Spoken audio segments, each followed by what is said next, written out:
Ibinyamakuru biratubwira amakuru y'ibibera ku isi, abanyapolitike bakatubwira imigabo n'imigambi yabo, abandi nabo bakatubarira inkuru zabo nababo. Nyamara ariko hari andi makuru batatubwira.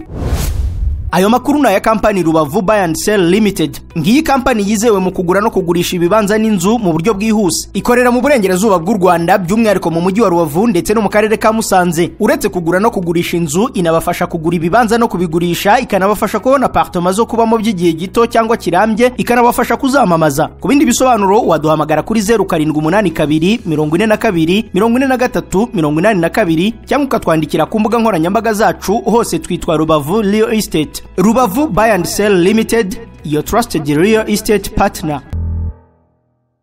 Yes, mugubwe neza cyane. Kora subscribe kuri channel Rubavu Real Estate niba ukunda ibintu by'amazu n'ibibanza bigurisha. Turi Rubavu muri Mahoko, hano hafi n'umurenge wa Nyakiriba. Duhagaze ku nyubako uri kureba inyuma muri background yacu. Iyi nyubako turi kuyigurisha miliyoni 37 zonyine. Iyi nzu rero idakoreye finissage ushobora kugura ukayirangiriza ku mafaranga tubabwiye miliyoni 37 zonyine. Ni diro nziza cyane, iri mu kibanza kinini, metero kare 505, zoning ya R1 kuri kaburimbo, n'inyuma ikora ku muhanda. Urumva ko ari ahantu heza cyane rero. Ntucikwe, komeza ubane natwe wigurira inzu hamwe natwe nka Rubavu Buy and Sell.